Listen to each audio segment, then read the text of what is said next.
There is a profound paradox at the heart of human suffering. Our most catastrophic prisons are almost always built from the very materials we forged for our salvation. The substance we are about to examine, a simple synthetic molecule, an arrangement of carbon, hydrogen, nitrogen, and oxygen, embodies this contradiction perfectly. It is the ultimate antithesis. It was engineered as a shield, yet it became an executioner's blade. It was born as a biological sanctuary, a quiet room for the restless mind, only to metamorphose into the chemical engine of a hidden, devastating epidemic. The symbol of our journey is a small, pristine white disk, flawless, cold, deceptively simple. This disk is a biological skeleton key, designed to unlock the heavy iron doors of human consciousness and force them shut. Our path will not be brief.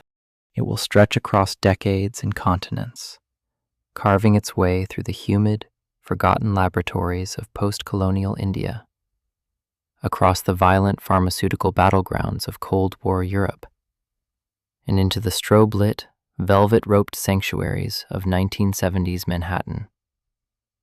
We will witness how a molecular accident shaped empires of capital, corrupted a generation's innocence, and left a trail of mangled steel and shattered families in its wake. This is not a question of how a medicine becomes a poison. The puzzle before us has already been solved by the brutal arithmetic of history. We are merely impartial observers, walking backward through the ashes of a cultural wildfire, tracing the flames back to a single, solitary spark. Imagine the year 1951. Feel the oppressive, suffocating heat of Lucknow, India. The air in the laboratory is thick, heavy with the sharp, metallic tang of chemical solvents, and the distant, rhythmic hum of ceiling fans slicing through the humidity. The British Empire has formally retreated, but the physical scars on the subcontinent remain, most notably in the bloodstreams of its people. Malaria. It is a microscopic predator, a parasite that turns the human body into a furnace. The scientists in this laboratory, Dr. Indra Kishore Kakkar and Syed Hussain Zahir, are not looking for a party drug. They are soldiers fighting a biological war. They are searching for a new weapon, a synthetic anti-malarial compound, to replace the bitter, increasingly ineffective quinine.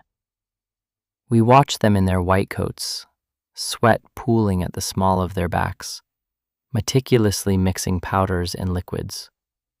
They are working with quinazolinones, a class of organic compounds. They synthesize a new derivative. They call it 2-methyl-3-otolyl-4,3-H quinazolinone. It is a long, clumsy name for a molecule that will soon bring a society to its knees. They test their new weapon. The results are profoundly disappointing. The molecule is virtually useless against the malarial parasite. The biological key does not fit the lock of the disease. In the grand ledger of scientific progress, this compound is a failure, a sterile, inert mistake. But then, a subtle, unexpected phenomenon occurs. It is a detail that changes the trajectory of the 20th century. When administered to laboratory animals, the mice and rats housed in the stifling cages at the back of the room, the compound does not cure their fever.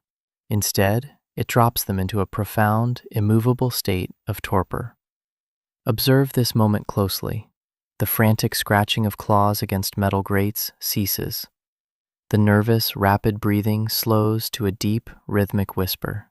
The animals do not just fall asleep. They are pulled under, submerged in a chemical abyss. The scientists have failed to create a sword against malaria, but they have accidentally forged a heavy velvet blanket for the central nervous system. To understand the gravity of this accident, we must step inside the architecture of the human brain. Imagine the mind as a sprawling, chaotic metropolis, buzzing with electrical storms and chemical messengers. In this city, there is a fundamental braking system, a neurotransmitter known as gamma-aminobutyric acid, or GABA. When GABA binds to its receptors, it opens a channel. Chloride ions flood into the neuron, carrying a negative charge. This negative charge cools the electrical fire. It quiets the noise. It tells the frantic, anxious cells to simply stop firing. The molecule synthesized in that humid laboratory in Lucknow is a master manipulator. It is a structural impostor that slips into the brain and binds directly to the GABAA receptor. But it does not just bind. It turns the dial up to a blinding intensity. It amplifies the brain's natural inhibitory signals to an unnatural degree. It lowers the portcullis on consciousness. That is the primary effect. Complete, unadulterated silence. For a human being plagued by the relentless, grinding anxiety of the modern world, this silence is not just medicine. It is a miracle. It is the sudden cessation of pain, the turning off of a harsh, blinding light. The body feels heavy, warm, entirely detached from the physical and emotional traumas of existence. But let us not romanticize the biochemistry. This is a pharmacological hijacking. The molecule forces the brain into a state of submission. The line between a therapeutic dose and a toxic dose, the therapeutic index, is deceptively narrow. The same mechanism that brings peaceful slumber can, with just a slight increase in dosage, suppress the respiratory system, commanding the lungs to forget how to breathe. Yet, in the early 1950s, this dark potential remains hidden, locked away in the atomic structure of the white powder.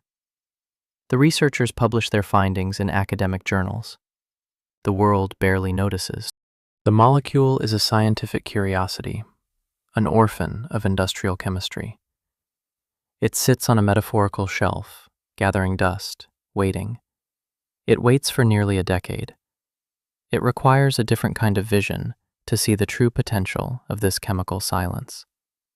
The transition from a forgotten Indian laboratory to the global pharmaceutical stage requires an intermediary, a translator who can convert neurochemical suppression into liquid capital. We move away from the sweltering heat of Lucknow. The air grows cooler, crisper. The narrative shifts to Europe, to the polished, sterile boardrooms of pharmaceutical conglomerates. In the late 1950s, a European pharmaceutical company unearths the forgotten research. They see what the Indian scientists did not. They realize that the true plague of the mid-20th century is not malaria. The true plague is insomnia. It is stress. It is the creeping, pervasive anxiety of a rapidly industrializing post-war world. Humanity, it seems, has lost the ability to rest. The traditional solutions, barbiturates, are highly addictive, notoriously dangerous, and deeply stigmatized. They are the blunt instruments of psychiatry, known to cause severe overdoses and agonizing withdrawals. The market is desperate for a softer touch, a drug that promises the oblivion of barbiturates without the lethal reputation. The European executives look at the forgotten quinazolinone derivative. They see a virgin molecule. It has no history, no stigma, no blood on its hands. It is a blank slate onto which they can project the ultimate modern fantasy. Safe, non-addictive, perfect sleep. They begin clinical trials. The results are intoxicating for the investors. Patients report a rapid onset of sleep, waking up feeling refreshed, without the heavy, suffocating hangover of traditional sedatives. The molecule is a phantom. It enters the system, shuts down the lights, and dissipates before morning. The scientific literature of the time reflects a dangerous, almost tragic optimism. The drug is heralded as a breakthrough, a non-barbiturate hypnotic. This phrase, non-barbiturate, becomes the magical incantation that will shield the drug from regulatory scrutiny. Because it is chemically distinct from the old poisons, the assumption is that it must be inherently safer.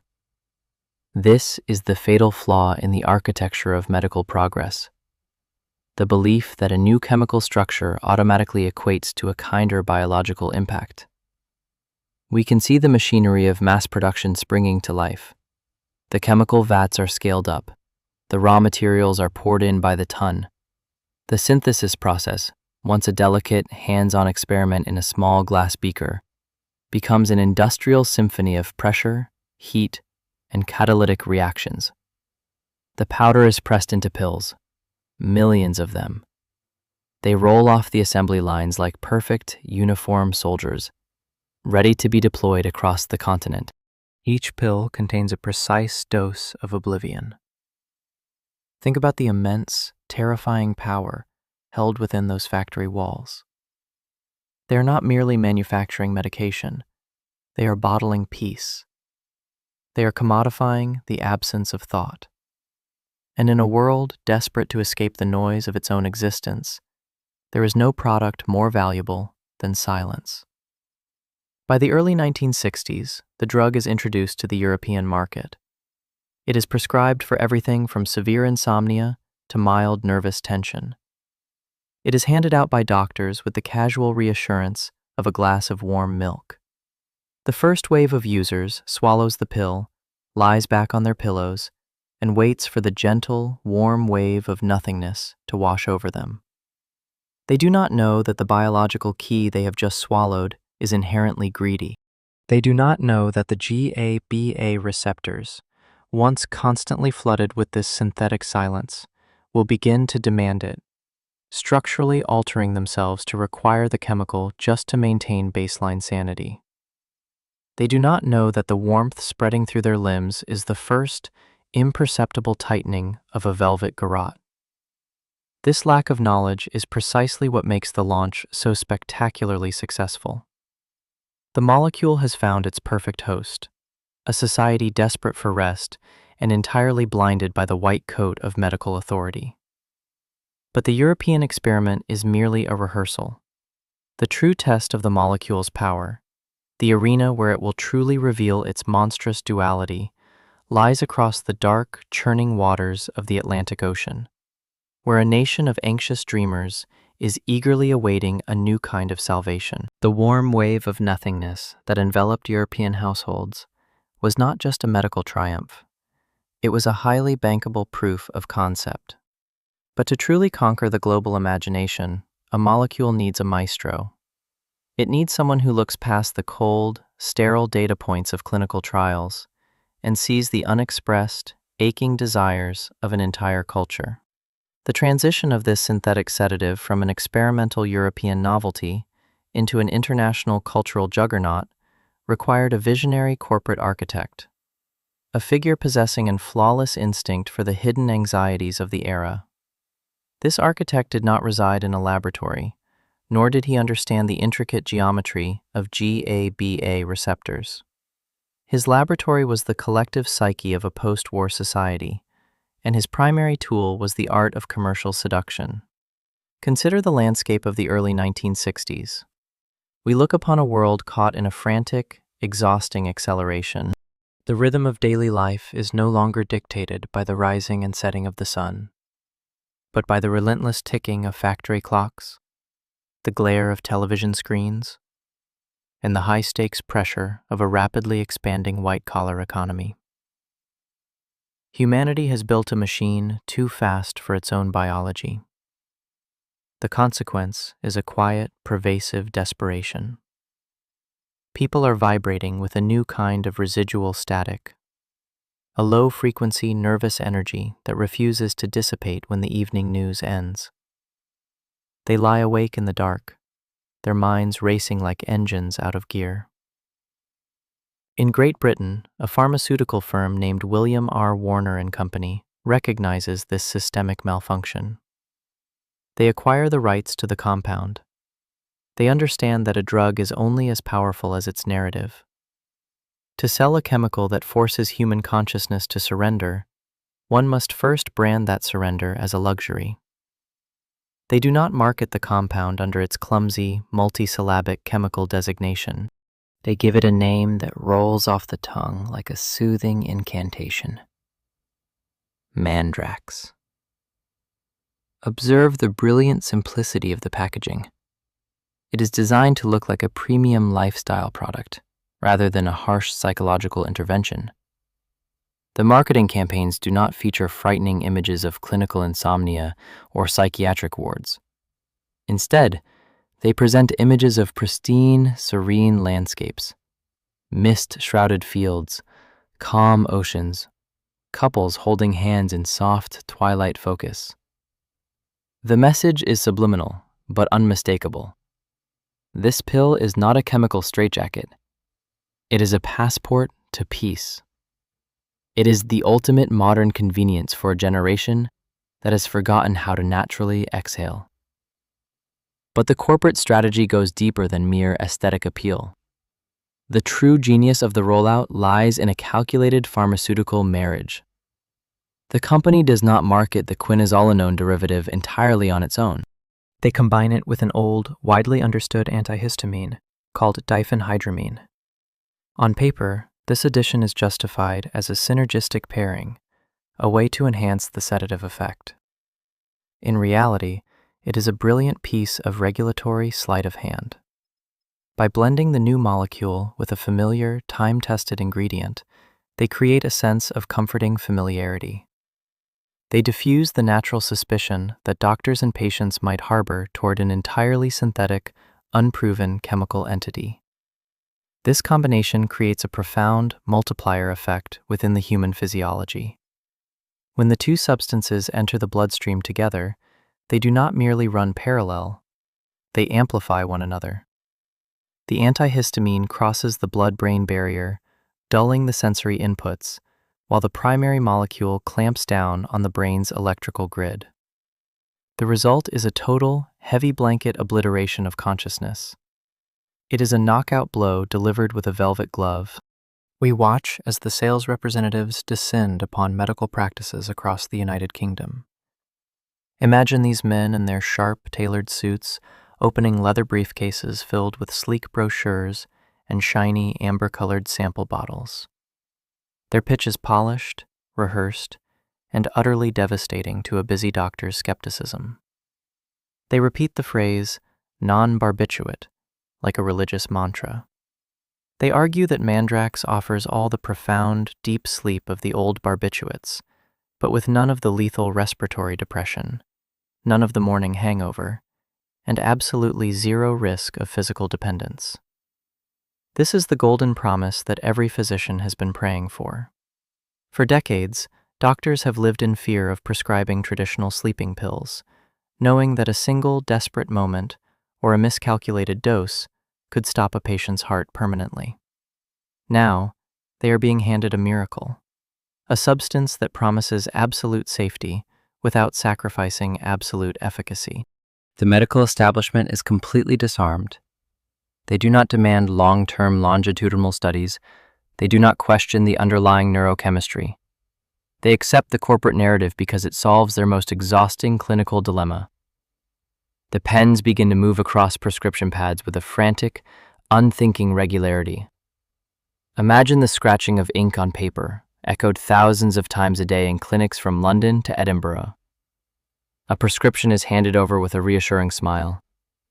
A patient takes the slip of paper to a chemist, exchanges it for a small cardboard box, and walks home, believing they hold the ultimate achievement of modern medical science in their coat pocket. Let us step into a typical British bedroom in 1965 to observe the immediate reality of this phenomenon. The room is quiet, save for the distant hum of a passing Austin Cambridge on the wet asphalt outside. A woman stands by her nightstand, pouring a glass of water. She removes a single Mandrax tablet from its foil blister pack. It is heavy, solid, chalky between her fingers. She swallows it. Watch what happens over the next 20 minutes. The drug does not gently coax her to sleep. It pulls her under with an astonishing, predatory speed. The boundaries of the room blur. The anxieties of the day, the financial pressures, the marital tensions, the sheer fatigue of modern existence do not fade. They are instantly erased. Her limbs grow heavy, suffused with a warm, tingling numbness. Her eyelids drop like lead weights. Within half an hour, she is completely incapacitated, drifting in a deep, dreamless void. This is the magic bullet in action. It works exactly as advertised, and because it works so perfectly, the word spreads like wildfire. It is no longer just the chronically ill who seek the pill. It is the overworked executive, the anxious housewife, the university student cracking under the pressure of finals. The pill becomes an ordinary fixture of the domestic landscape, sitting on kitchen counters and bathroom shelves, alongside the aspirin in the tea tins. It is a normalized, institutionalized chemical coping mechanism. But beneath this surface of tranquil domesticity, the internal architecture of the host is already beginning to shift. The human brain is an incredibly adaptive organ. When it is repeatedly subjected to an external chemical force that artificially depresses its activity, it does not remain passive. It fights back. The neurons begin to downregulate their natural GABA receptors.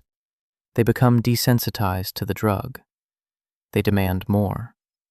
We begin to see the first subtle cracks in the golden promise. Patients return to their doctors, complaining that their usual single tablet no longer brings the dark, peaceful oblivion they crave. The sleep is shorter. The anxiety returns earlier in the morning, sharper and more jagged than before. The doctors, still operating under the illusion of the drug's absolute safety, offer a simple solution. Increase the dose. Take 2. Take 3. The corporate architects look at the rising sales charts with immense satisfaction.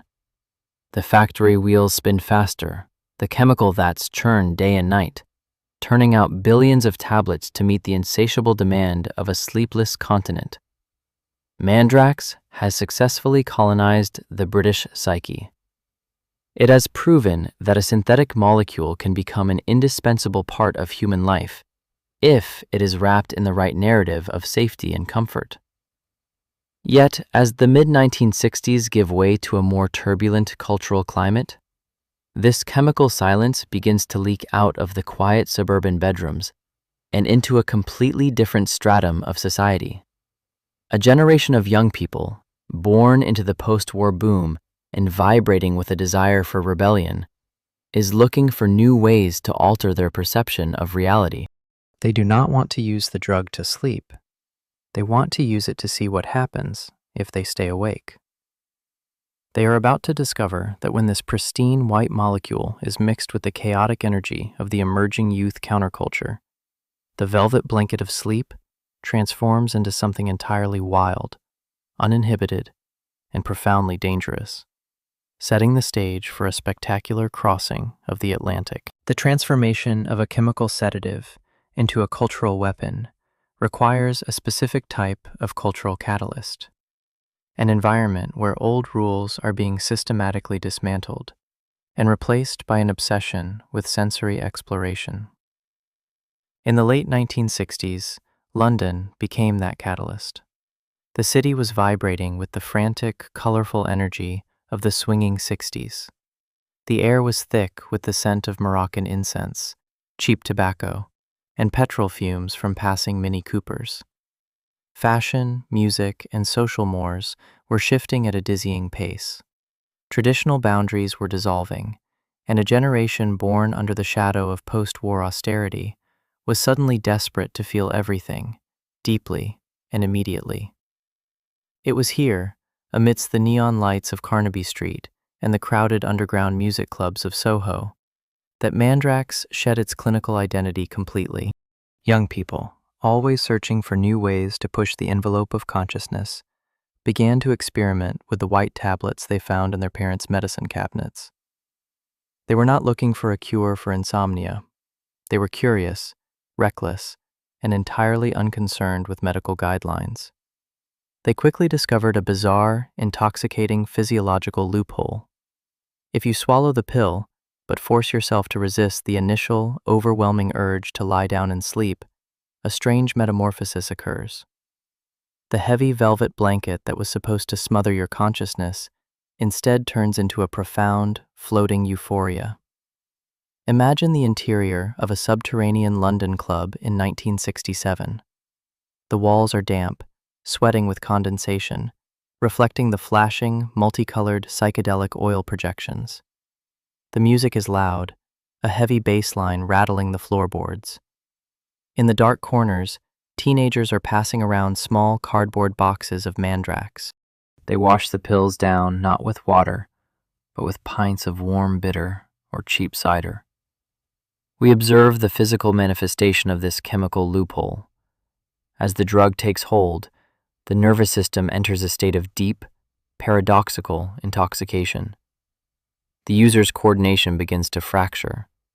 Limbs feel loose, rubbery, almost completely disconnected from the mind. They stumble. Their speech slurs into an unintelligible slow-motion drawl. In the street slang of the London Underground, this state becomes known as wall-banging. It is a visceral, accurate description. Users lose their balance, bumping into walls, furniture, and each other, yet they feel absolutely no pain. The drug has successfully disconnected the brain's sensory cortex from the body's physical reality. To the user, this state is not frightening. It is profoundly liberating. Imagine a feeling of absolute, unshakable calm, combined with a warm, tingling physical ecstasy. All social anxieties, all the awkwardness and insecurity of youth, melt away into a puddle of chemical indifference. You feel completely invulnerable, utterly detached from the gravity of the earth. It is an artificial, effortless nirvana, achieved by simply swallowing a legal, cheap tablet. The word spreads through the artistic and musical elite of London with the speed of an infectious disease. The pill becomes a staple of the rock and roll lifestyle. Famous musicians, models, and artists, the trendsetters whose every move is chronicled by the youth culture magazines, are seen stumbling out of clubs, their eyes glazed, their smiles heavy and slow. They are under the influence of the Mandies. Because these counterculture icons adopt the drug, it loses any remaining association with sickness or old age. It becomes cool. It becomes a badge of belonging, a symbol of being truly initiated into the vanguard of the new era. Let us step back and look at the broader systemic picture. The pharmaceutical company, William R. Warner and Company, is suddenly faced with an unprecedented boom in sales. The demand for mandrax is skyrocketing far beyond anything their marketing departments had originally predicted. The vats in the factories are running at maximum capacity. From a purely financial perspective, this is in spectacular triumph. The molecule has become a multi-million-pound cash cow. But this commercial success is built on an increasingly dark foundation. The medical establishment is starting to notice a disturbing trend in the emergency rooms of London's hospitals. Ambulances are arriving in the dead of night, carrying young people who are unresponsive, their skin cold and blue, their breathing reduced to a shallow, ragged gasp. They are the victims of the drug's hidden arithmetic. We look at the medical charts alongside the doctors. When mandrax is taken alone, the body can tolerate relatively high doses before the respiratory center in the brainstem shuts down completely. But when it is combined with alcohol, as it almost always is in the nightlife scene, the rules of pharmacology change dramatically. The alcohol and the quinazolinone molecule engage in a lethal, synergistic dance. They do not merely add their sedating powers together, they multiply them exponentially. The combination completely paralyzes the brain's automatic command to breathe. The lungs simply stop moving, and the patient slips quietly from a chemical high into a permanent, irreversible coma. Furthermore, the illusion of safety is shattering in another, more insidious way. The doctors who had so eagerly prescribed the drug as a safe, non-addictive alternative to barbiturates are now watching their patients unravel. People who started taking one pill a night for sleep are now trapped in a vicious, terrifying cycle of physical dependence. The withdrawal from Mandrax is not a gentle return of insomnia. It is a violent, agonizing, physiological revolt. When the chemical is suddenly removed, the brain's electrical system, which has been suppressed for months, rebounds with a frantic, uncontrolled fury.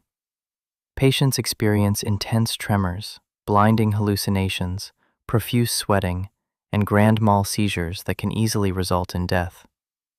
The safe pill has revealed its teeth.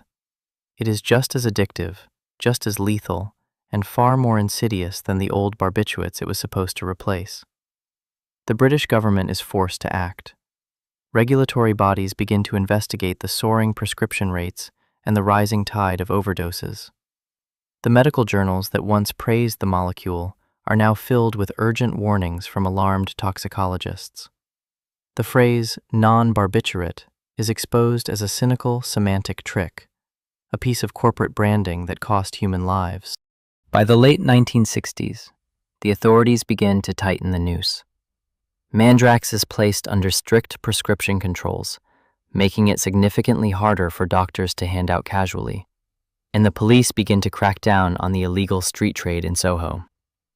The party, it seems, is drawing to a close in Great Britain.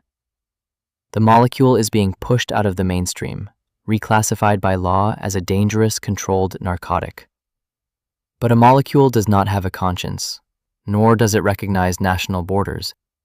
It is an inert piece of chemical architecture, entirely dependent on human greed and human desire to facilitate its survival and expansion.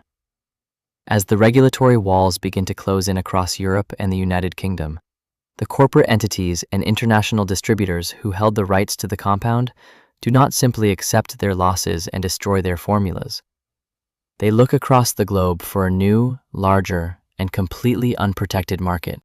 They turn their gaze toward the United States of America. It is a nation undergoing its own massive, turbulent cultural explosion. A country locked in the agonizing trauma of the Vietnam War, reeling from civil unrest, and populated by millions of citizens who are profoundly anxious, deeply exhausted, and primed for a new kind of chemical escape. The American market represents the ultimate financial frontier for the molecule. The blueprints for production, the marketing strategies, and the lessons learned from the British invasion are quietly packaged and shipped across the Atlantic. The white disc is about to land on American shores, disguised not as a dangerous street drug from the London Underground, but as a respectable, sophisticated, new miracle medicine, ready to exploit the vulnerabilities of a superpower and launch an epidemic of unprecedented proportions. The arrival of a synthetic molecule on American soil is never a casual event. It is an elaborate institutional choreography. As the late 1960s bled into the early 1970s, the United States was a society fractured along political, racial, and generational fault lines. The collective nervous system of the nation was frayed, exhausted by the nightly television broadcasts of the Vietnam War, the shocking assassinations of public leaders, and the constant, vibrating tension of civil rights protests. The American people were collectively hyperventilating. It was into this deeply traumatized, highly medicated landscape that a domestic pharmaceutical giant, William H. Rorer, Inc., based in Pennsylvania, prepared to introduce their own version of the quinazolinone molecule. They did not call it Mandrax. They christened it with a name that sounded crisp, scientific, and strangely luxurious: QUAALUDE. Observe the brilliant linguistic architecture of that name. It was a conscious phonetic construction designed to evoke a sense of profound, tranquil relief. The Qua was a subtle nod to the Makwa Company, a printing subsidiary involved in its early corporate history, while the lude was derived from the word interlude, a brief, quiet period of rest between acts of a chaotic drama. To an anxious American consumer, the very name Quaalude sounded like a vacation in a bottle, a serene pause in the middle of a screaming world. We watch the executives and marketing directors at Rohrer as they map out their strategy for the American medical market. They are acutely aware of the regulatory landscape. The Food and Drug Administration, FDA, is a formidable gatekeeper, and the American medical community is growing increasingly wary of old-style sedatives. But Rohrer possesses a powerful, persuasive narrative.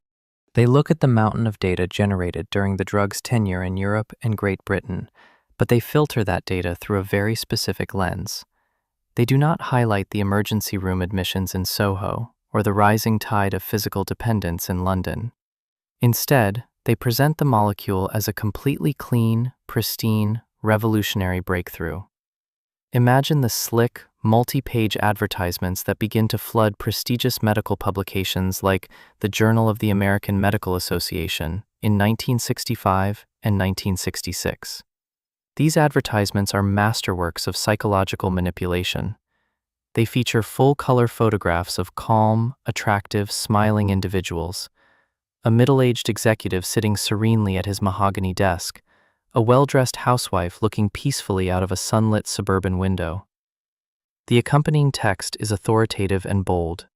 It proclaims Quaalude to be a major advance in sleep therapy. More importantly, it features the critical, fatal phrase that will disarm an entire profession: non-barbiturate. Let us analyze the profound psychological impact of this single phrase on the American medical mind.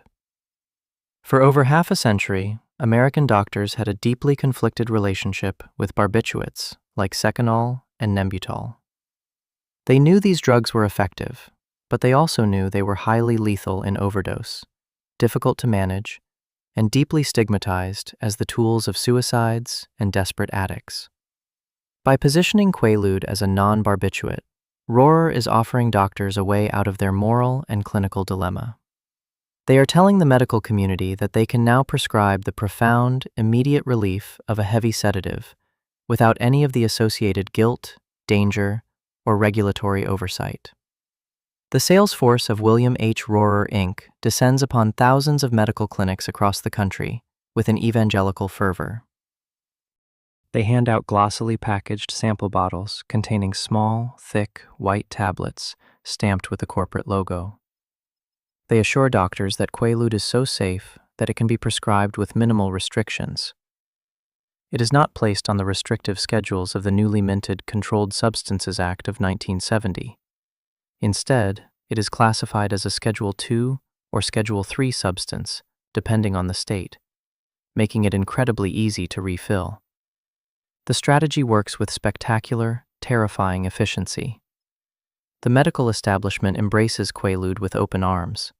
Doctors, overwhelmed by a rising tide of patients complaining of stress, anxiety, and sleeplessness, begin to write prescriptions by the millions. The scratching of fountain pens on prescription pads becomes the backbeat of a new pharmaceutical gold rush. Think about the immense scale of this deployment. In a matter of a few short years, Quaalude transitions from an unfamiliar chemical novelty into one of the most widely prescribed medications in the United States. It enters the inner sanctuaries of American domestic life.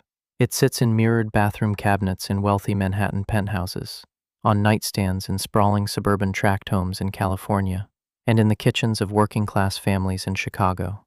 It becomes a normalized, celebrated fixture of the American lifestyle. Let us step inside a pristine, modern home in the suburbs of Connecticut in 1971 to observe this domestic colonization. The house is quiet, a monument to post-war prosperity. A man, an executive at an advertising firm, comes home after a grueling 12-hour day. His mind is spinning with sales quotas, corporate politics, and the general grinding noise of the competitive marketplace. He cannot unwind. He goes to the bathroom, opens the medicine cabinet, and takes down the amber-colored plastic bottle. He shakes out a single, white Quaalude tablet. Watch him as he swallows it with a sip of scotch. He is not a criminal. He is a law-abiding citizen taking a medicine prescribed to him by a trusted professional.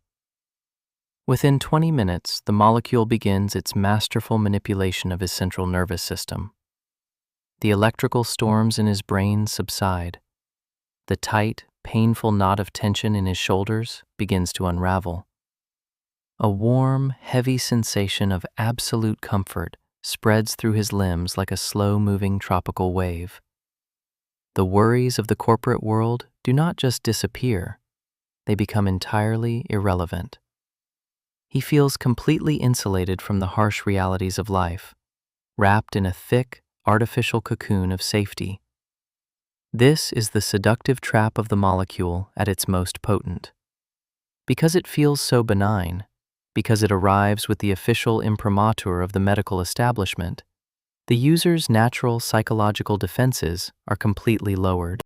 They do not realize that this profound sense of peace is an illusion, manufactured by a chemical that is slowly rewriting their brain chemistry.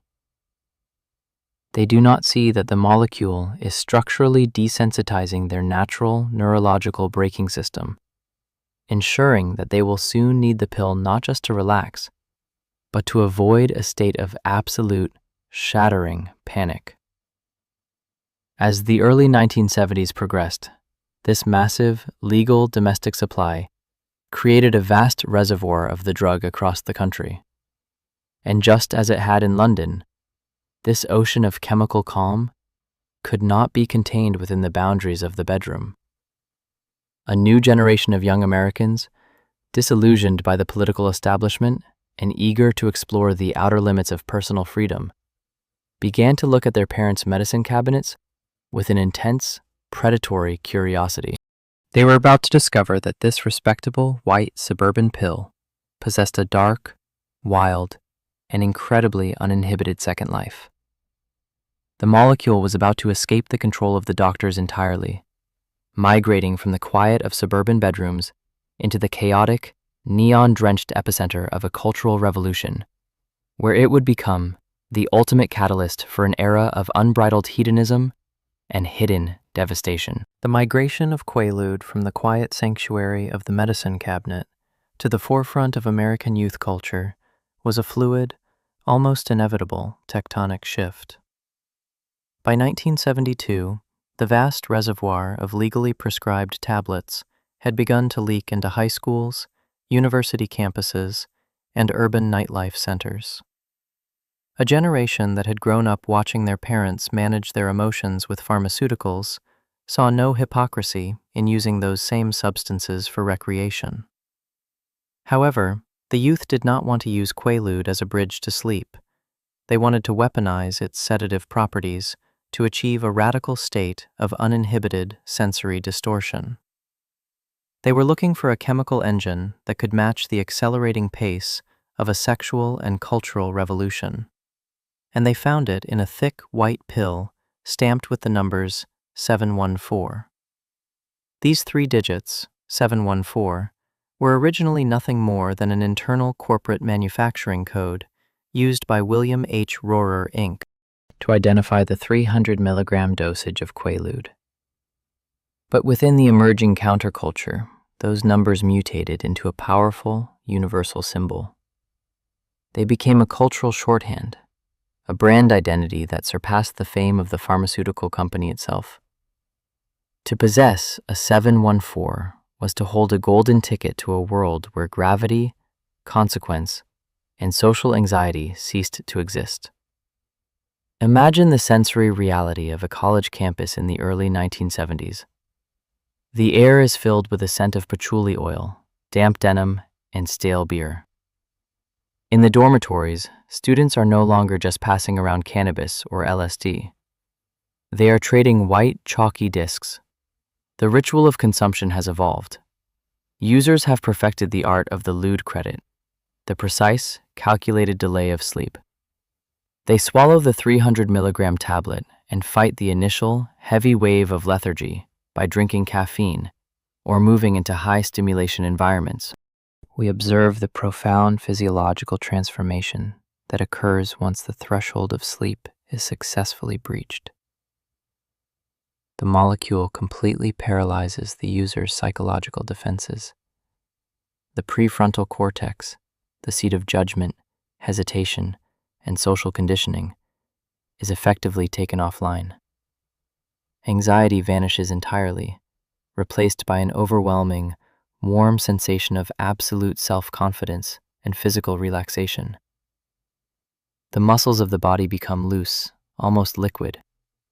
It is a state of profound, floating detachment that users describe as being wrapped in a warm, weightless cloud. Crucially, this neurochemical suppression creates an illusion of intense, uninhibited intimacy. Because the drug dissolves all personal boundaries and social insecurities, users feel an immediate, deep emotional connection to those around them. It is this specific property that earns Quaalude its most infamous street moniker, the love drug. It becomes widely celebrated as an unparalleled aphrodisiac. In reality, the molecule does not enhance physical performance or stimulate biological desire. Instead, it simply obliterates the psychological barriers of shame, fear, and hesitation that normally govern human interaction. It provides a shortcut to absolute vulnerability. This reputation transforms the drug from a campus novelty into an essential component of the American entertainment industry. The white tablets become an open secret within the elite circles of Hollywood and the music business. Imagine the sterile, plush green rooms of major television studios and the chaotic backstage areas of rock concerts. Quaalude is present everywhere, sitting in silver bowls alongside cocaine and champagne. Prominent rock musicians, actors, and cultural influencers use the drug to come down from the high-velocity adrenaline of performance or to fuel prolonged, uninhibited private parties. Because these cultural icons openly consume the substance, the remaining stigma of a pharmaceutical sedative is entirely erased. It is repackaged as the ultimate luxury accessory for the glamorous, liberated avant-garde. Let us step back to observe the broader economic implications of this cultural embrace. The demand for the 714 tablet explodes exponentially, far outstripping the legitimate medical needs of the country. William H. Rorer, Inc. finds itself in a highly complex corporate dilemma. On one hand, their production facilities are operating at maximum capacity, generating unprecedented corporate profits from a single molecule. On the other hand, the corporate name is becoming inextricably linked with a growing public health scandal. Newspapers are beginning to publish alarming reports about the Quaalude craze, detailing wild campus parties, public intoxication, and a mysterious rise in teenage vehicular accidents. The corporate leadership, sensitive to the threat of federal regulation, attempts to distance itself from the chaos. In 1973, Rorer sells the rights to the Quaalude formulation to another pharmaceutical entity, the Lemon Company, based in Sellersville, Pennsylvania. The executives at Lemon believe they can manage the public relations crisis while continuing to harvest the immense financial rewards of the drug's popularity. They adjust the manufacturing process slightly, stamping the tablets with their own corporate identifiers, but they cannot alter the fundamental nature of the molecule or the insatiable demand of the market. By the mid-1970s, this insatiable demand triggers a massive structural breakdown within the American medical system. The traditional method of obtaining the drug, visiting a family physician for a legitimate complaint of insomnia, becomes too slow and inefficient to supply the millions of recreational users. The market requires a more streamlined, industrial method of distribution. This systemic need gives birth to a predatory medical phenomenon, the juice bar clinics. Imagine a low-lit storefront clinic in a bustling commercial district of Miami or Los Angeles in 1975. The waiting room is not filled with sick or elderly patients. It is packed to the doors with healthy, affluent young people in their 20s. There is no medical examination, no diagnostic testing, no deep inquiry into family histories. The process is a transactional farce. A corrupt or compromised physician sits behind a desk, charging a cash fee of $20 or $30 for a consultation that lasts less than 60 seconds. The patient states they are stressed or having trouble sleeping. The doctor nods, writes a prescription for a maximum allowable dosage of Quaalude, and ushers them out to make room for the next client in the queue. Think about the sheer volume of legal narcotics being pumped into the streets through these specialized clinics. A single unscrupulous doctor can write hundreds of prescriptions a day, generating thousands of dollars in illicit cash, while remaining completely insulated within the legal framework of medical practice. These juice bars transform the prescription pad into a highly efficient distribution mechanism for a dangerous street drug. The pharmacies surrounding these clinics become corporate accomplices, stocking massive inventories of the Lemon 714 tablets to satisfy the endless line of customers holding fresh, crisp prescriptions. This highly organized, institutionalized corruption creates an illusion of safety that proves fatal to millions.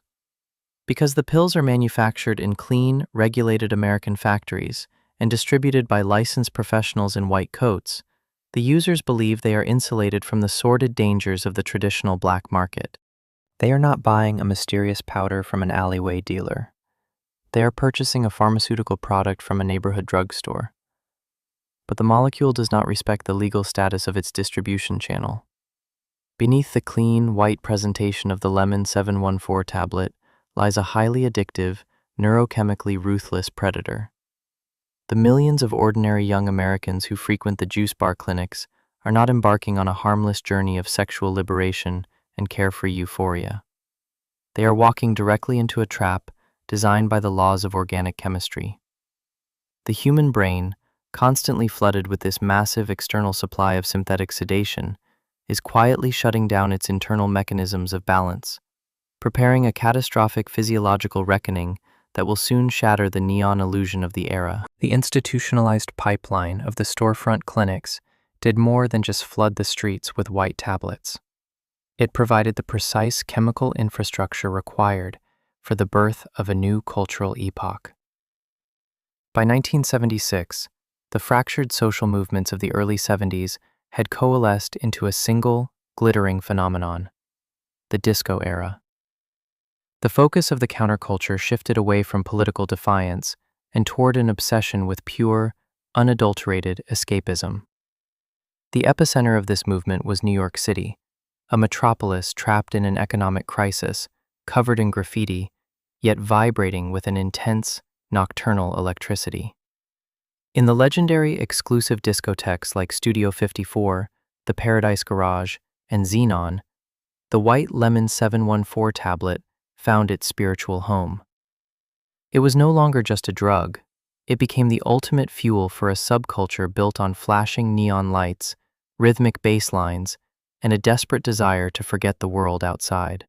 Imagine the sensory overload of entering one of these nightlife sanctuaries at midnight. The air is warm, thick with a complex haze of expensive French perfumes, sweat, spilled amyl nitrite, and the sweet, heavy smoke of premium cannabis. High above the polished wooden dance floor, massive mirrored spheres rotate slowly, fracturing the glare of high-intensity strobe lights into thousands of silver shards that dance across the velvet walls.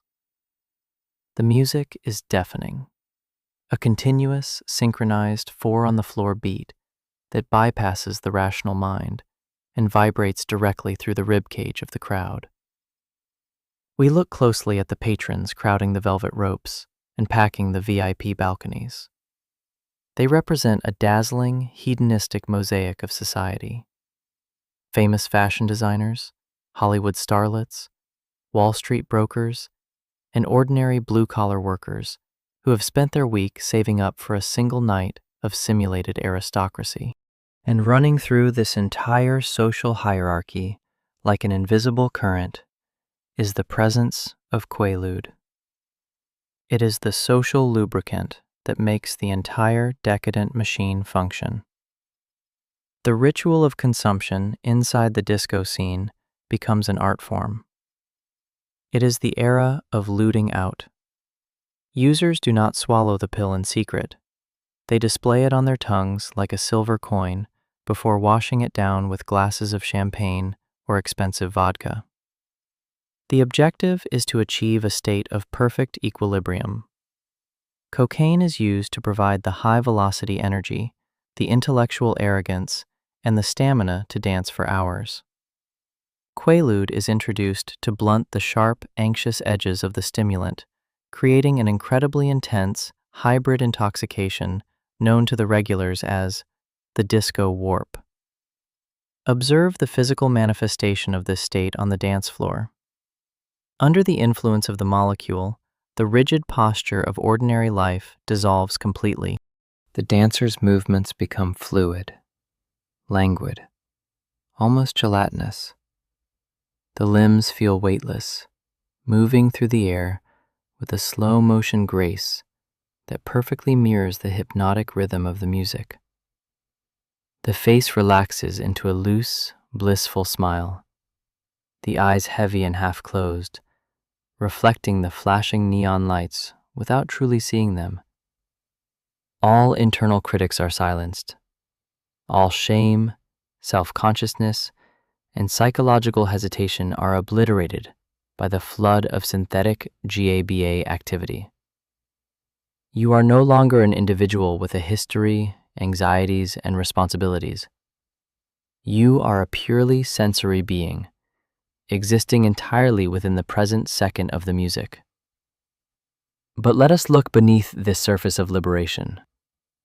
The disco floor is an illusion of safety, a beautifully staged theatrical production that hides a terrifying physiological reality, the same neurochemical mechanism that makes the dancer feel so fluid and uninhibited is quietly, systematically disabling the body's most basic survival instincts.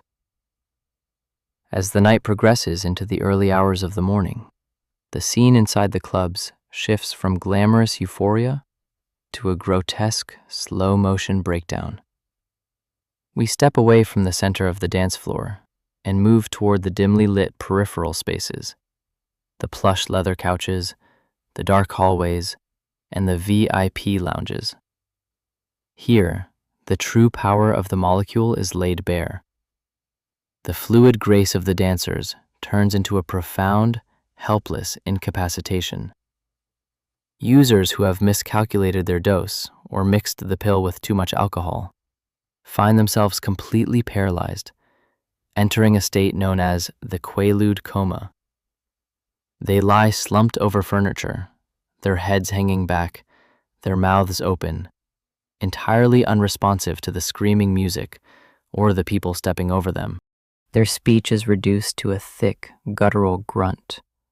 Their eyelids flutter uselessly against the strobe lights. The nervous system has been turned down so low that the brain can no longer maintain basic posture or coordinate the muscles of the throat.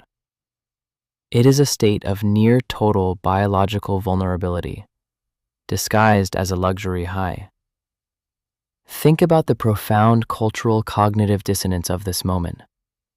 A generation that prided itself on self-awareness and liberation has willingly surrendered their bodies to a chemical that reduces them to a state of infant-like dependency.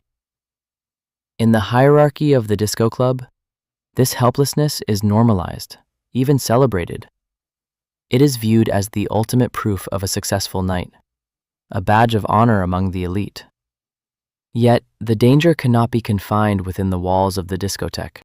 The most catastrophic consequence of the disco era's obsession with Quaalude occurs when the house lights turn on at 4 o'clock in the morning and thousands of heavily intoxicated patrons pour out onto the dark, rain-slicked streets of the city.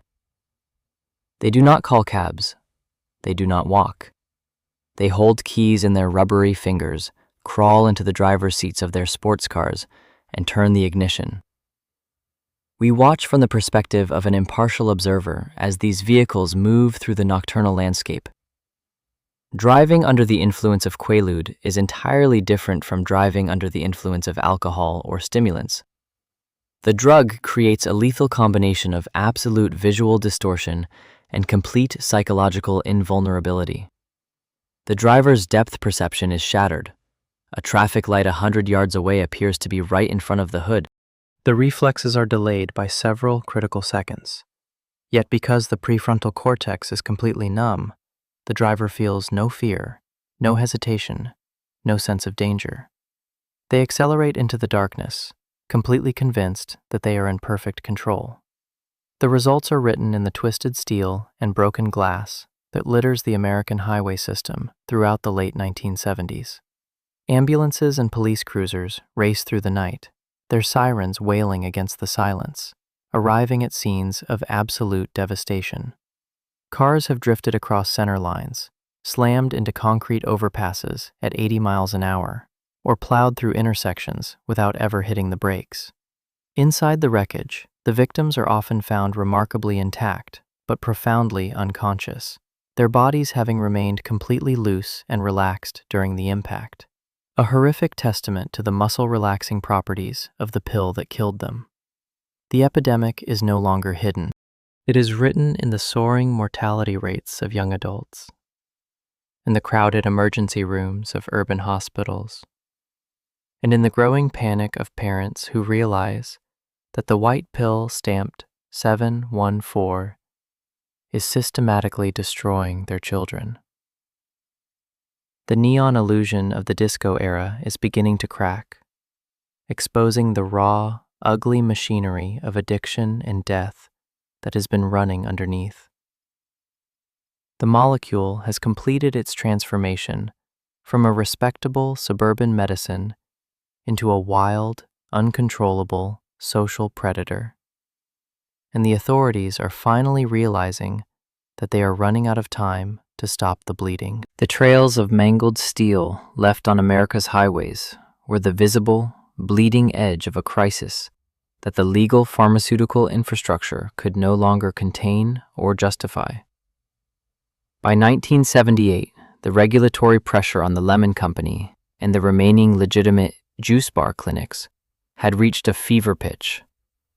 Federal agents from the Drug Enforcement Administration began to monitor prescription pads with unprecedented hostility, forcing many corrupt physicians to quietly cap their fountain pens and shutter their storefronts.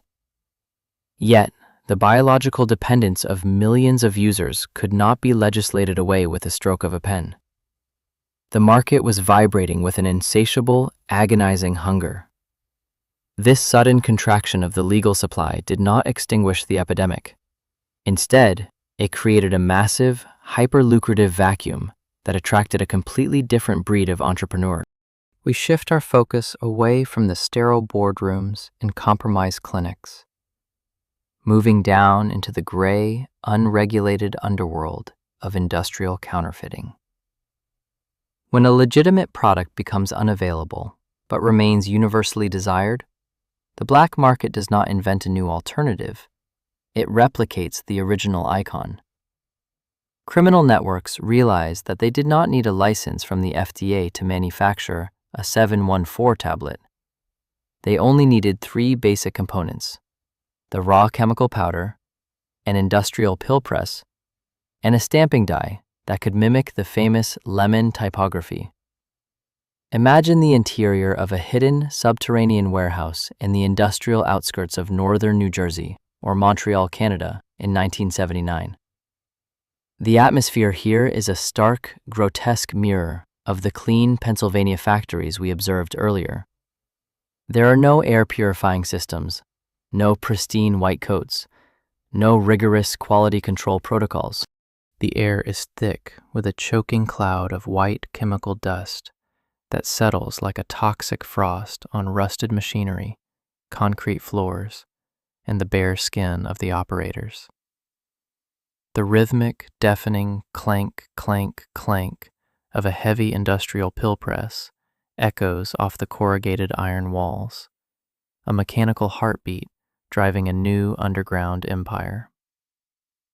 Let us analyze the cynical economics of this illicit manufacturing boom. The criminal syndicates operating these presses were not motivated by a desire to provide peaceful sleep or even consistent euphoria. They were driven by a brutal arithmetic of profit margins. The cost of producing a single counterfeit tablet was a fraction of a cent. The street value of that same tablet, sold to a desperate user on a street corner in Manhattan or a beach in Los Angeles, was anywhere from $5 to $10. It was a profit margin that rivaled, and often exceeded, the returns on illicit cocaine and heroin. But this economic triumph was built on a foundation of absolute chemical treachery. The operators of these underground presses were not trained pharmacologists. They did not measure ingredients with molecular precision.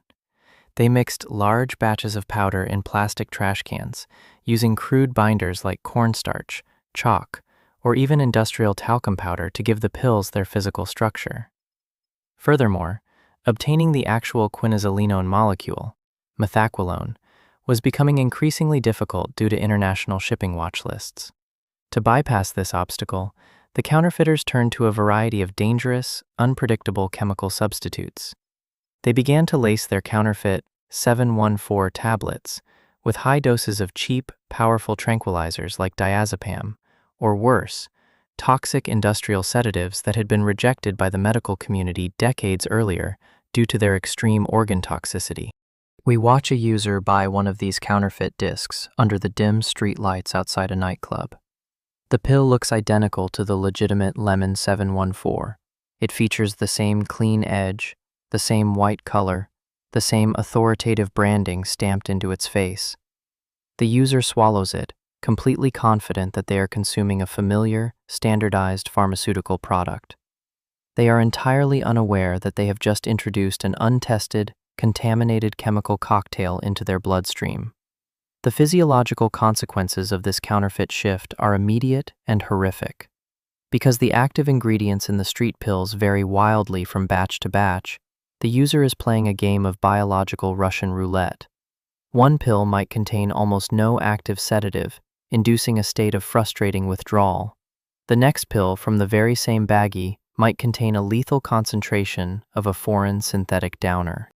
The emergency rooms of major cities are suddenly flooded with a new class of victims, users who are not merely over-sedated, but who are suffering from acute chemical poisoning, permanent liver failure, and profound neurological damage caused by the toxic binders and impurities hidden within the counterfeit discs. Think about the immense scale of this underground distribution network. It was no longer a localized phenomenon confined to a few corrupt clinics or specific urban subcultures. The counterfeit QUAALUDE pipeline expanded into a highly organized, international, multi-layered hierarchy. High-level syndicates smuggled the raw powders across borders. Mid-level distributors pressed and stamped the tablets in hidden laboratories, and an army of street-level dealers distributed them into high schools, factories, and suburban neighborhoods.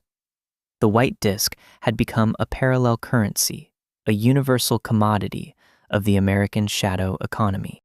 Let us observe the social impact of this democratization of the drug. The illusion of exclusivity and glamour that had once surrounded the pill during the height of the disco era completely evaporates. The drug becomes grimy, dangerous, and deeply associated with the underbelly of urban decay. It is no longer the favorite accessory of Hollywood starlets and wealthy designers. It is the destructive habit of the marginalized, the unemployed, and a generation of teenagers who are completely unequipped to navigate the volatile, toxic reality of the counterfeit market.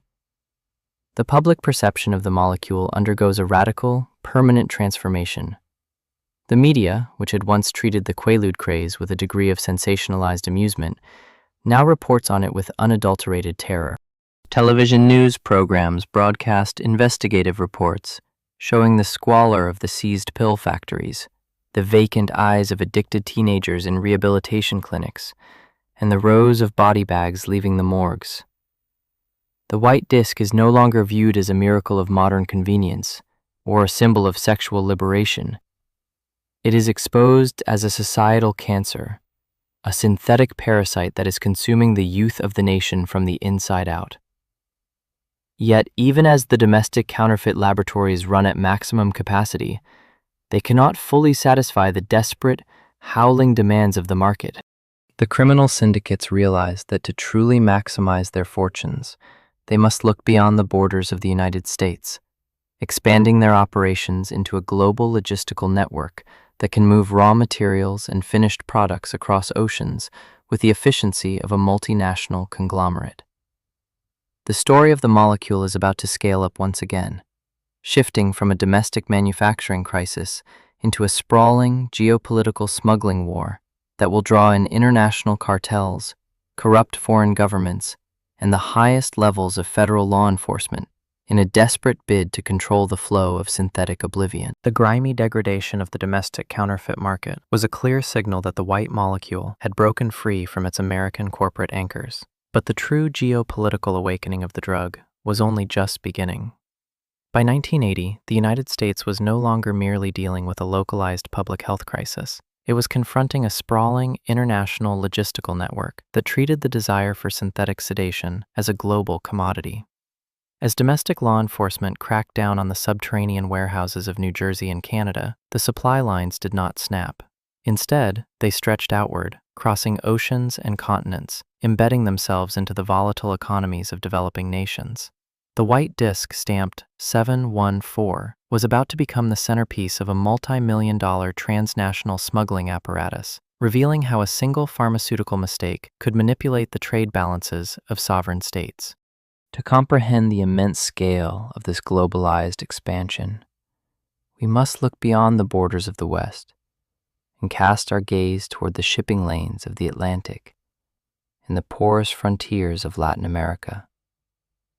The criminal syndicates orchestrating the trade realized that manufacturing tablets inside the United States carried too high a risk of federal asset forfeiture and long-term imprisonment.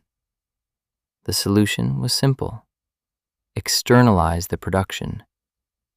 They transformed the synthesis of methaqualone into a fragmented, multi-stage global assembly line, exploiting the lack of chemical regulations in corners of the world thousands of miles away from the neon lights of Manhattan discotheques. Imagine the hot, dusty port cities of Colombia, or the humid industrial zones of West Germany and the People's Republic of China. In this international chessboard, each region played a highly specialized role. Massive chemical factories in Europe and Asia manufactured the raw, bulk methaqualone powder under the guise of legitimate industrial transactions or poorly monitored pharmaceutical exports. This powder was not pressed into pills immediately. It was packed into industrial-grade heavy plastic drums, labeled as harmless chemical agents, fertilizers, or industrial plastics, and loaded onto massive cargo ships steaming toward the Caribbean.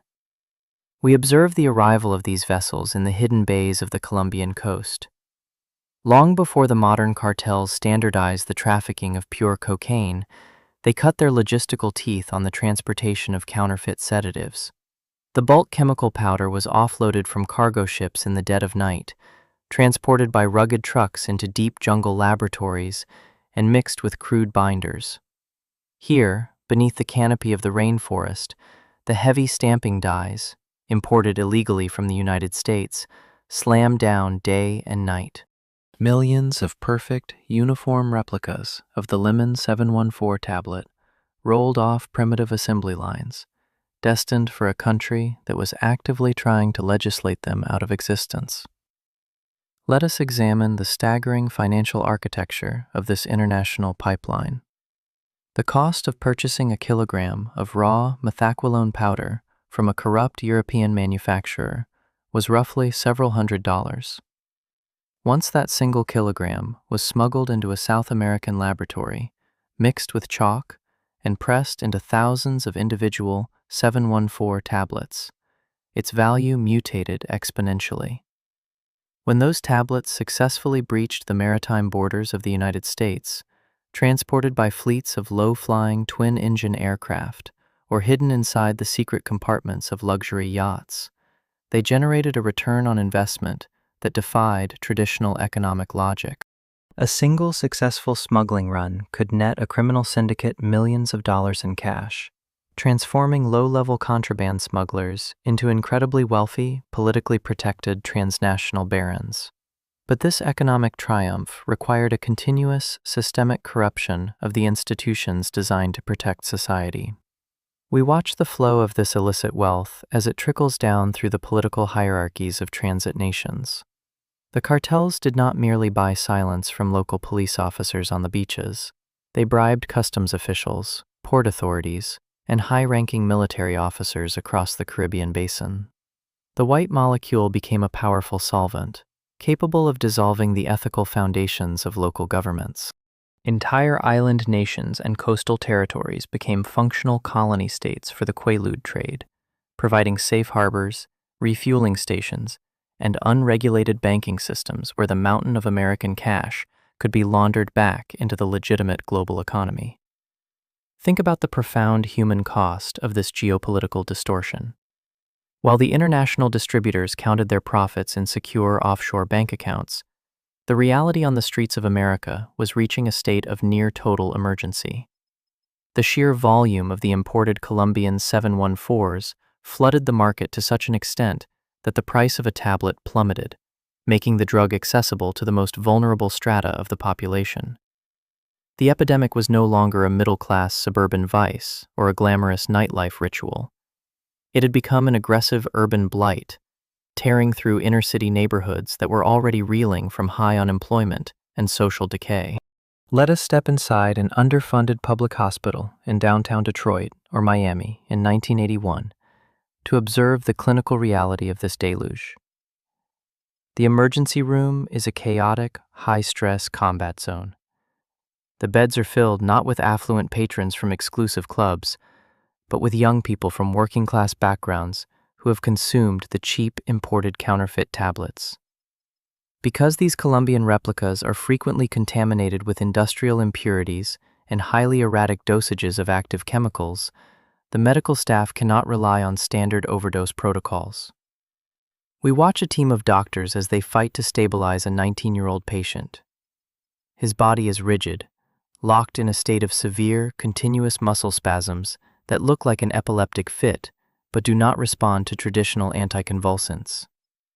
His core temperature is soaring, his heart rate fracturing under the strain of an unknown toxic adulterant hidden inside the white disc. The clean, predictable safety promised by the pharmaceutical salesman of the 1960s has been utterly replaced by a volatile, predatory street poison. The medical monitors beep frantically against the silence of the room, a digital warning that society is losing its grip on the synthetic molecule. The American government, realizing that domestic law enforcement could not stem the tide of an internationally manufactured epidemic, was forced to elevate the crisis to a matter of national security and foreign policy. The State Department and the DEA realized they could not win the war by simply arresting street dealers or seizing individual shipments at the border. They had to attack the source of the global pipeline. They began to exert immense diplomatic and economic pressure on foreign governments, threatening to cut off foreign aid and international trade agreements if the manufacturing nations did not immediately shut down the chemical factories supplying the raw materials. This marked the beginning of an unprecedented, desperate, legislative and diplomatic offensive. The United States dragged the story of the white pill onto the stage of international diplomacy, demanding that global bodies like the United Nations reclassify methaqualone as a highly restricted substance on a global scale. The corporate secret that had been born in a quiet laboratory in Lucknow, India, 30 years earlier, had grown into an international outlaw, a molecular fugitive pursued by the joint resources of the world's most powerful law enforcement agencies.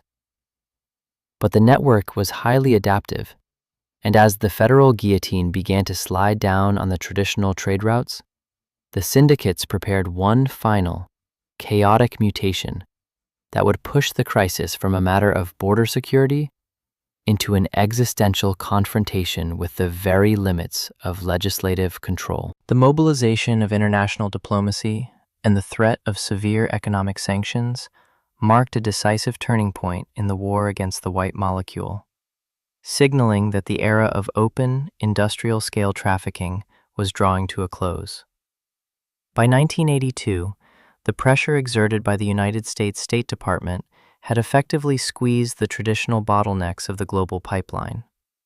European nations, particularly West Germany and Austria, tightened their exports of bulk chemical precursors, while governments across Latin America faced aggressive, coordinated interdiction campaigns designed to shatter the jungle processing centers.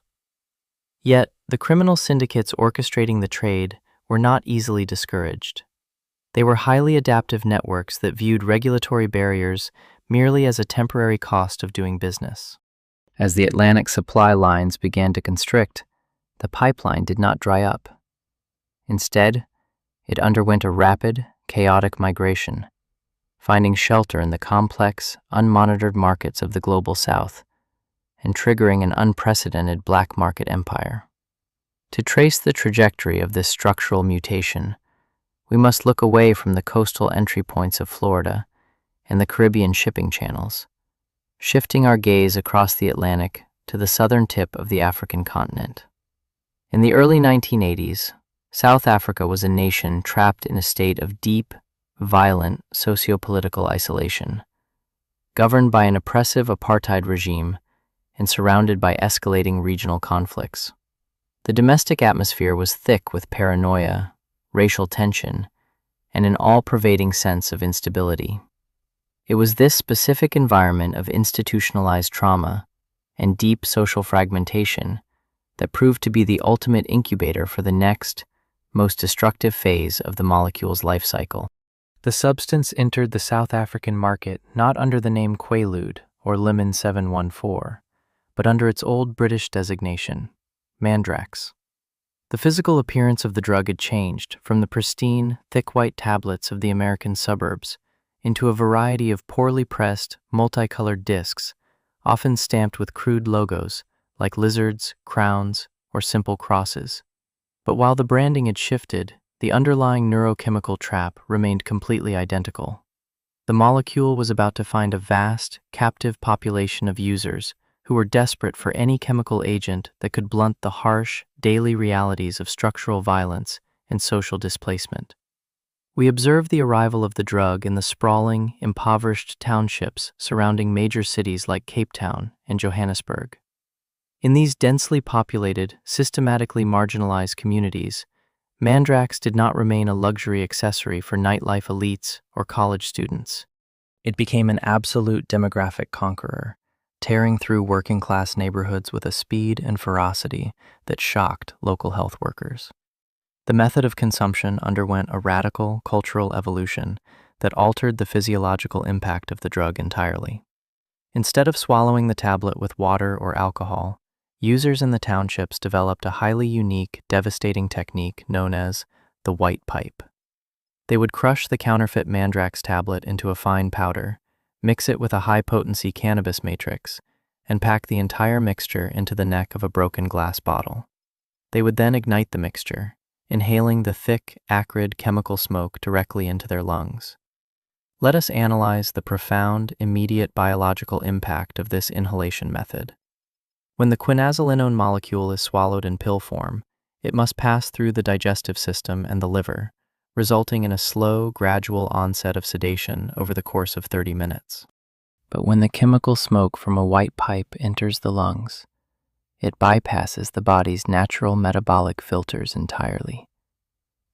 The active compounds cross the alveolar membranes and enter the arterial bloodstream instantly, rushing to the brain within a matter of seconds. The result is a violent, explosive spike in GABA activity. The user does not experience a gentle, warm wave of relaxation. Instead, they are hit by an immediate, staggering sledgehammer blow of euphoria and complete sensory detachment. The brain is instantly flooded with an artificial calm so intense that it completely paralyzes the user's perception of their physical surroundings. For a young person living under the constant, suffocating stress of a militarized police state, this sudden, total obliteration of reality was not viewed as a danger. It was embraced as an indispensable survival mechanism, an absolute liberation from an unlivable world. Think about the immense predatory economics that quickly grew around this localized epidemic. The demand for Mandrax in the South African townships skyrocketed into a multi-million-dollar shadow market, attracting international smuggling syndicates who partnered with local street gangs to control the lucrative distribution territories. Because the domestic pharmaceutical factories were completely locked down, the syndicates established new, highly sophisticated smuggling pipelines originating in the unregulated chemical markets of India and China, transporting the raw powders across the Indian Ocean to hidden pressing facilities scattered throughout East Africa. But the true horror of this South African chapter lay in the deep, systemic corruption of the institutions that were supposed to maintain order. We watch from the perspective of an impartial observer as the vast profits generated by the township trade began to leak into the highest echelons of the state itself. Historical records and subsequent investigations would reveal a deeply unsettling paradox. Elements within the apartheid military and intelligence establishment looked upon the spreading mandrax epidemic not as a social tragedy to be solved, but as a highly effective tool of political counterinsurgency. They realized that a population of young people who were completely incapacitated by the daily consumption of the white pipe was a population that was utterly incapable of organizing political resistance, launching labor strikes, or participating in revolutionary movements against the state. The drug effectively functioned as a chemical pacification agent, a synthetic wet blanket thrown over the embers of social rebellion. There were documented instances where corrupt state agents actively protected high-level drug lords, facilitated the importation of chemical precursors, and allowed millions of counterfeit tablets to flood into the townships unhindered, weaponizing addiction as an instrument of domestic control. This calculated exploitation of human dependency represents the absolute nadir of the molecule's long journey. The substance that had been born out of an innocent, failed attempt to cure malaria in Lucknow and repackaged as a safe, domestic convenience for sleepless American executives had ultimately mutated into a tool of political oppression and structural devastation on the other side of the globe. The white disc had become a weapon of war, used to erode the health, identity, and future of an entire generation of marginalized citizens. As the 1980s progressed toward their conclusion, the sheer scale of the South African crisis, combined with the lingering remnants of the American street trade, forced an absolute global consensus among law enforcement and health organizations. The international community realized that as long as the molecule was legally manufactured anywhere on the planet, the pipelines would continue to adapt, mutate, and find new victims. The time for half measures, prescription controls, and targeted border seizures had passed. The world's superpowers were preparing to pull the trigger on a final, unprecedented legislative execution, launching a desperate, scorched earth campaign to systematically purge the synthetic compound from the global pharmacopoeia and erase its chemical existence once and for all. The systemic weaponization of the molecule in the fractured landscapes of the global South transformed the crisis from a standard public health dilemma into an existential threat to the integrity of international borders. By 1983, the consensus among global superpowers was absolute. Methaqualone had to be completely eradicated from the face of the earth. The traditional framework of drug scheduling, which merely restricted a substance to prescription-only status, had failed catastrophically against the fluid adaptability of criminal cartels and corrupt state actors. The molecule had successfully bypassed every legislative dam humanity had constructed. It was clear that as long as a single legitimate factory produced the white powder for any medical purpose, the global black market would continue to siphon it away to fuel epidemics from Johannesburg to Miami. The world was about to witness a historic, scorched earth legislative execution. We look upon the halls of the United States Congress and the assembly rooms of the World Health Organization in early 1984. The atmosphere is tense, marked by an unusual unanimity across political parties and ideological divides.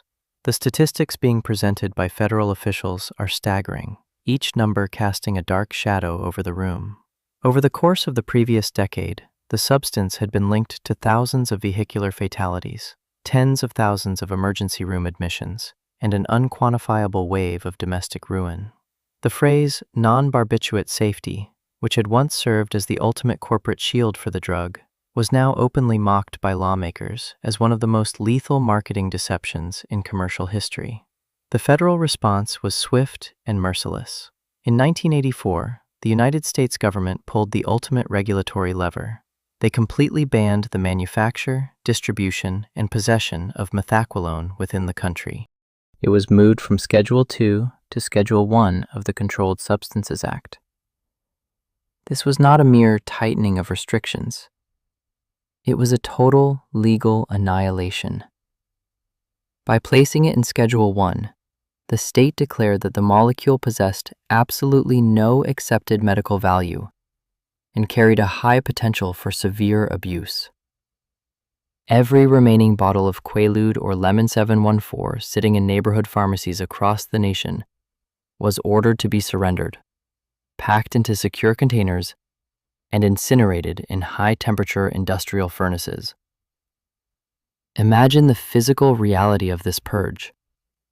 We watch as federal agents oversee the destruction of millions of pristine white discs.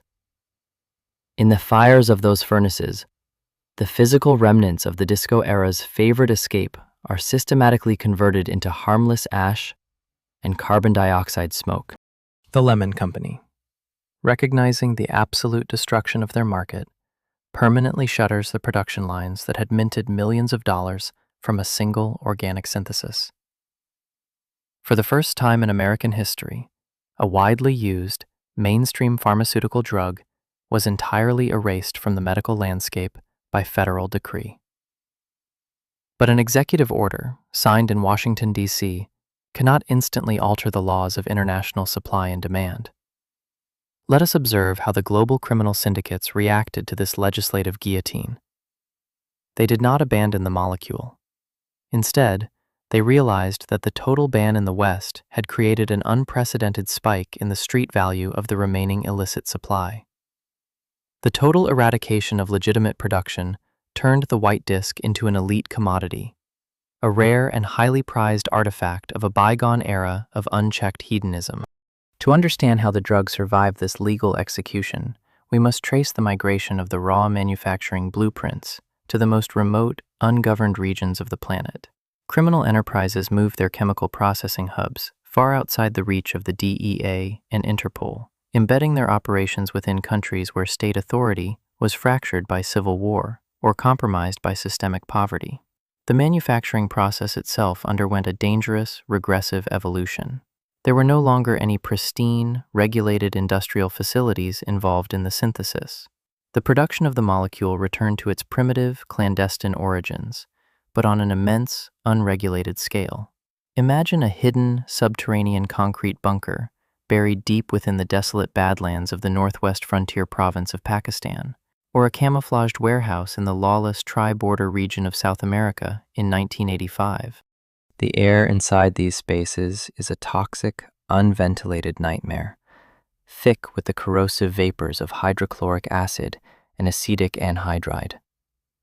Clandestine chemists, operating without any protective equipment or scientific oversight, mix raw chemical precursors in giant, rusted iron vats, heated over open propane flames. Let us analyze the terrifying physical consequences of this unregulated chemistry.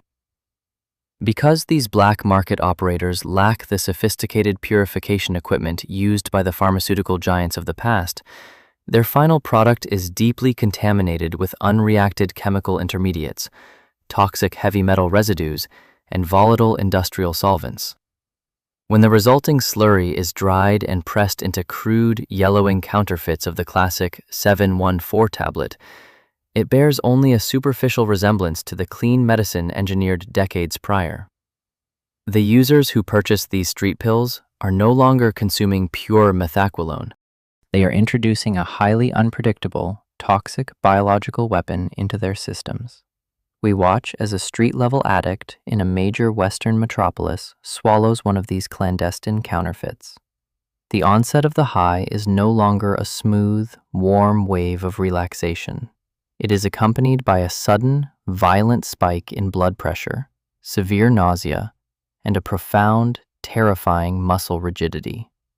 The impurities hidden within the poorly synthesized molecule trigger acute neurological shocks, causing the brain's motor cortex to misfire wildly, leading to permanent tremors and irreversible liver destruction.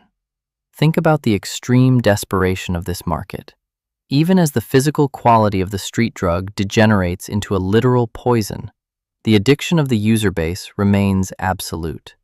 The human brain, once structurally altered by years of synthetic GABA manipulation, demands the molecule at any cost, entirely indifferent to the lethal impurities mixed into the powder. The cartels exploit this physiological entrapment to its absolute limit, scaling up their smuggling operations through increasingly inventive, high-risk techniques. They dissolve the crude chemical powders into industrial liquids, saturate clothing with the substance to pass through airport customs, or hide bulk shipments of the counterfeit discs within the hollowed-out frames of heavy industrial machinery. Yet, despite the frantic ingenuity of the smuggling syndicates, the international legislative squeeze was beginning to achieve what domestic policing never could. The total cessation of legitimate chemical manufacturing meant that the global supply of essential precursor chemicals was drying up. One by one, the international chemical factories that produced the specific building blocks required to assemble the quinazolinone ring were forced by international treaty to implement strict, mandatory tracking systems. Every single drum of precursor chemical had to be accounted for, leaving the clandestine chemists with fewer and fewer raw materials to feed their vats. The white disk was running out of fuel.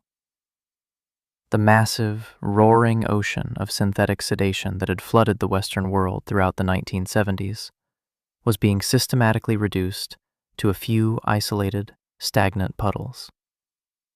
The great epidemic that had defined a generation's cultural rebellion was being choked to death by the slow, grinding machinery of global bureaucracy and international chemical control. But a molecule that has successfully colonized the human brain for over 30 years does not simply vanish into the footnotes of medical history without leaving a permanent scar. As the decade of the 1980s drew to a close, and the physical availability of the classic 714 tablet plummeted toward absolute zero, the ghost of the disco pill prepared one final, subtle mutation, ensuring that its dark legacy would survive into the modern era by providing the definitive blueprint for a new generation of synthetic killers. The systematic choking of the global chemical supply lines successfully transformed the once ubiquitous white disk into a near-mythological artifact of pharmaceutical history. By the early 1990s, the raw precursors needed to forge the quinazolinone ring had become so heavily policed that the massive international smuggling pipelines effectively collapsed into dust. On the surface of Western society, it appeared that the total legislative execution had achieved its goal. The flashing strobe lights of the disco era had long since faded, and the generation that had danced in a chemical haze had either stepped into the cold reality of recovery or been buried in the unmarked graves of the highway system. Yet, to believe that a human obsession with synthetic oblivion can be permanently erased by an act of government is to fundamentally misunderstand the ruthless geometry of addiction. The molecule did not truly die.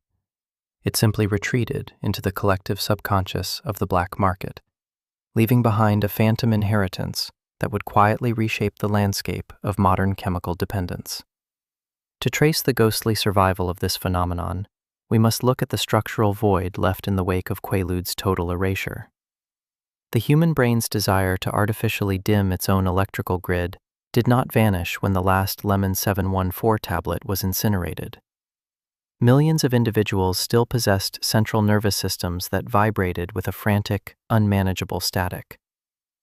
When the clean, white pharmaceutical key was stripped away, the market did not return to natural homeostasis.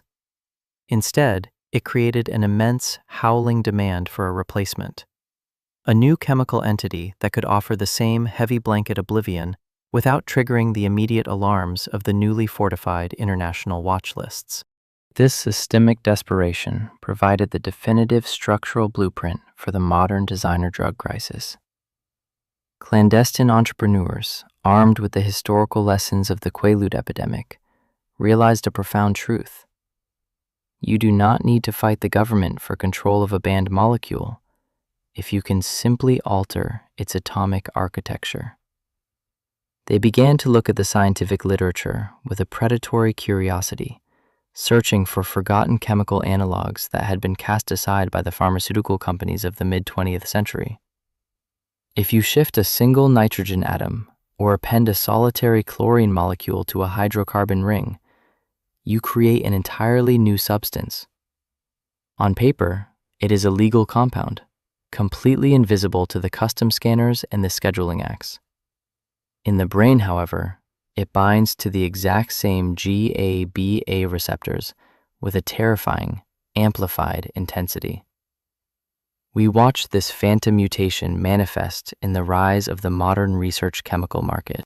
The ghost of the disco pill found its new life not in grimy alleyways or hidden jungle laboratories, but in the sterile, high-tech chemical parks of developing industrial economies, where unregulated vats began to churn out a rotating carousel of synthetic downers. These substances, variations of atizolam, clonazepam, and obscure quinazolinone derivatives, are shipped across the globe in clean, vacuum-sealed aluminum pouches, ordered via the encrypted channels of the digital underworld.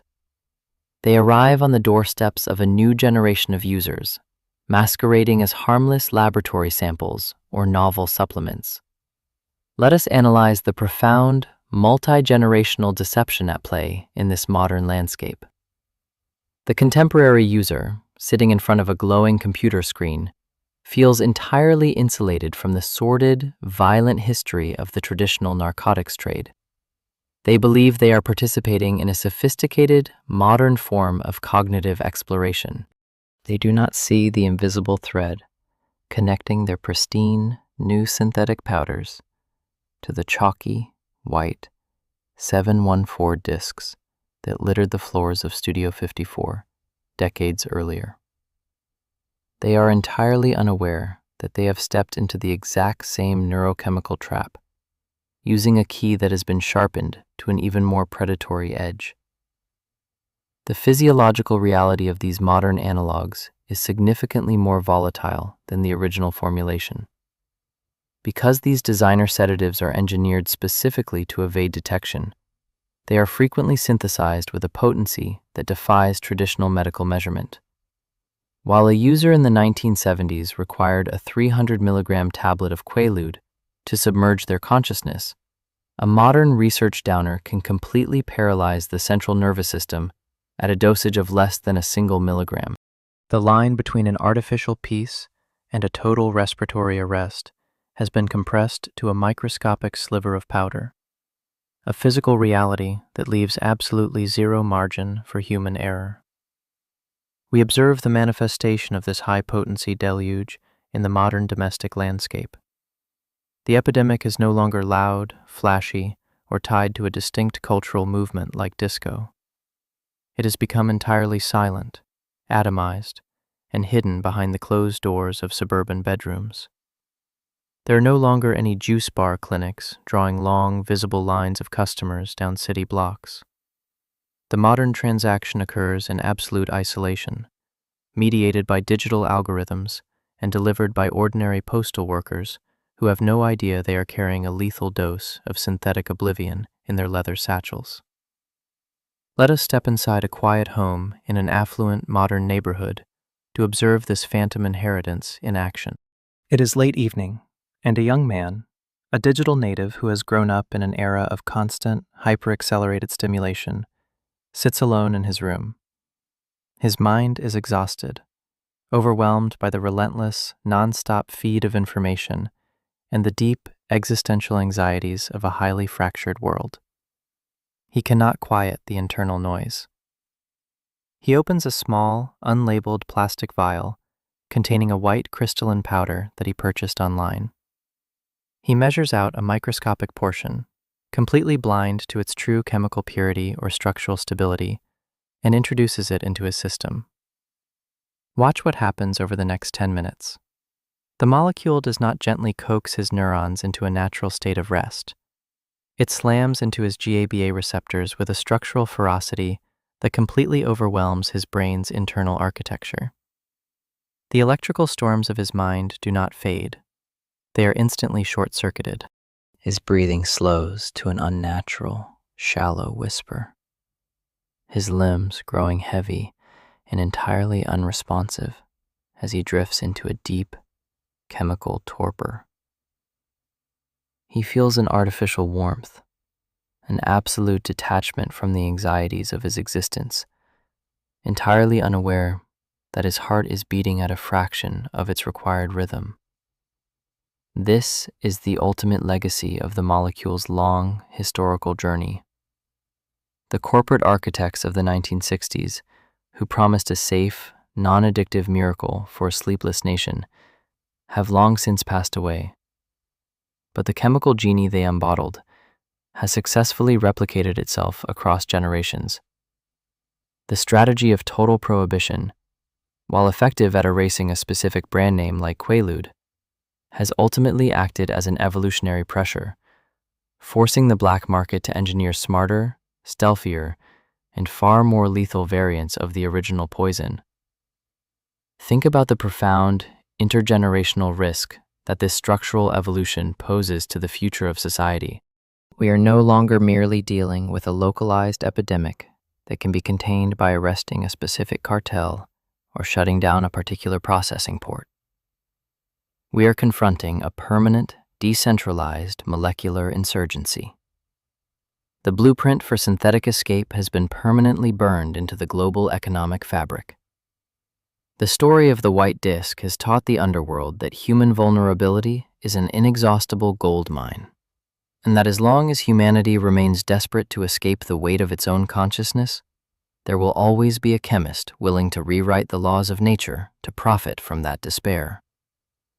The physical pill stamped 714 may have been turned to ash in the federal furnaces, but its dark spirit remains entirely intact, waiting patiently in the shadows of the digital age for the next cultural vulnerability to exploit, forcing us to confront a sobering mirror of our own perpetual obsession with an artificial peace. The microscopic sliver of powder resting in the darkness of a modern bedroom brings us to the final, unavoidable precipice of our journey, where the boundaries between past, present, and future dissolve completely. We have traveled across 7 decades and multiple continents, tracing the evolution of a single synthetic molecule from its innocent cradle in the sweltering research bays of post-colonial Lucknow, through the polished, deceptive boardrooms of mid-century corporate empires, and into the roaring, neon-drenched epicenters of a generation's cultural rebellion. We have watched it mutate from a failed anti-malarial agent into a domestic miracle, then into the ultimate fuel for uninhibited euphoria, a currency for global cartels, a weapon of political counterinsurgency, and finally, into a decentralized digital ghost. Now, as impartial observers standing at the end of this long, ash-strewn trail, we must assemble the final pieces of the intellectual puzzle and look directly into the sobering mirror this molecule holds up to our species. Let us begin our final synthesis by examining the legacy of the molecule across 3 distinct, heavy dimensions: the scientific, the political, and the human. From a scientific perspective, the history of this quinazolinone derivative exposes the profound, terrifying arrogance of modern pharmacology. The creation of the drug was built on the fundamental illusion that human ingenuity can outsmart the delicate, homeostatic architecture of the human brain without paying a biological toll. The phrase non-barbiturate safety was not merely a marketing lie. It was a profound scientific self-deception. It proved that a change in chemical geometry does not guarantee a kinder relationship with human physiology. The brain's GABA receptors, once hijacked by an external force, will always demand submission, rewriting their own neural pathways to convert the promised sanctuary of sleep into a permanent structural prison of dependency. Politically and economically, the story of the white disk reveals the absolute fluid mechanics of global capital and criminal adaptability. The total legislative execution enacted by superpowers in the mid-1980s did not destroy the market. It merely forced it to evolve.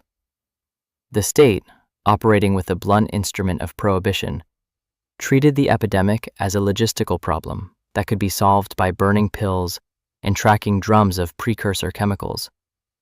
But the black market proved to be a highly intelligent, shape-shifting organism.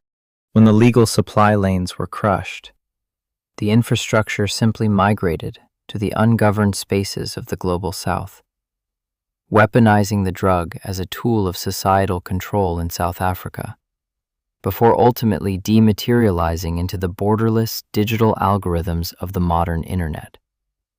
The political lesson is clear, deterministic, and bleak. Whenever a society generates an insatiable demand for psychological oblivion, the laws of economics will always find a way to bypass the laws of governments. But the most devastating dimension of this legacy is entirely human. The true cost of the epidemic cannot be quantified by the billions of dollars minted by pharmaceutical executives or cartel barons, nor can it be captured by the dry statistics of congressional reports. The true cost is written in the quiet, generational trauma of families who watch their children vanish into the warm, heavy fog of the 714 tablet. It is written in the thousands of young lives cut short in the twisted wreckage of sports cars on dark 1970s highways, and in the systematic devastation of inner-city neighborhoods and township populations who were chemically pacified to preserve an oppressive status quo. The molecule acted as a massive synthetic eraser, wiping out the talent, the consciousness, and the future of millions of ordinary individuals who simply wanted a brief pause from the weight of existence. As we elevate our perspective from the historical facts to a broader philosophical obobщение, we realize that the pristine white disk is not an isolated historical anomaly. It is a perfect, unflinching mirror reflecting a universal vulnerability within human nature itself. The substance was never the true enemy. It was merely a highly efficient catalyst that exposed our perpetual, agonizing difficulty with being conscious. Humanity has constructed a modern civilization that moves at a velocity entirely incompatible with our ancient biological wiring. We have built an environment of constant stimulation, relentless economic pressure, and deep existential isolation. And then we wonder why our collective nervous system vibrates with a frantic, unmanageable panic. The true paradox of QUAALUDE is that it offered a perfect, effortless solution to the ultimate human dilemma: how to quiet the mind.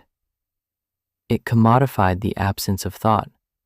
It proved that peace could be manufactured in an industrial vat, pressed into a uniform shape, and purchased for a few dollars. This promise is so deeply seductive that it effectively paralyzes our critical judgment. We willingly surrender our health, our autonomy, and our safety to any chemical agent that promises to turn off the harsh, blinding light of reality. Entirely blind to the reality that the velvet blanket of artificial calm is slowly, imperceptibly tightening around our necks. This brings us to the definitive principle of openness that defines our current moment.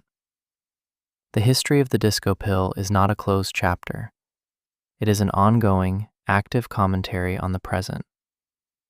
As you look around the contemporary landscape, you see the exact same architectural lines of the epidemic repeating themselves with a terrifying, amplified precision. The names of the substances have changed, the packaging has been replaced by sleek digital interfaces, and the marketing is conducted by anonymous voices on encrypted forums rather than salesmen in tailored suits. But the underlying human desperation and the structural mechanics of synthetic escape remain completely identical. We are currently living in a hyper-medicated society that is recursively designing its own new generation of chemical executioners, using the exact same blueprint left behind by the 714 tablet. Consider the ultimate open question that this historical determinism leaves us with, a question that we must carry with us long after the narrative ends. How does a society break a cycle of chemical dependence when the very environment it has constructed makes natural peace an impossibility?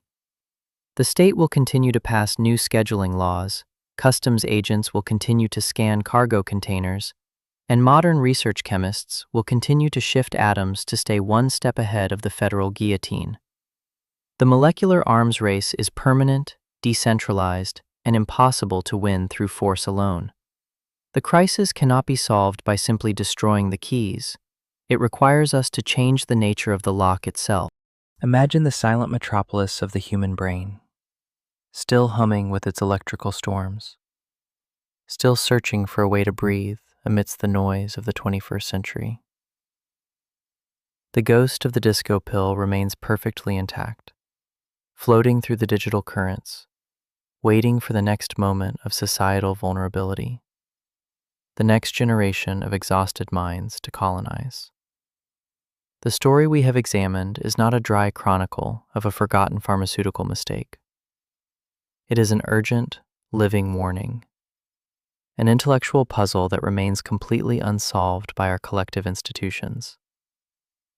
As we step back into the reality of our own lives and leave the impartial observation room behind, we are left to look into the glass and wonder how long we can continue to purchase our silence from the laboratory before the price of our artificial escape becomes higher than our species can afford to pay.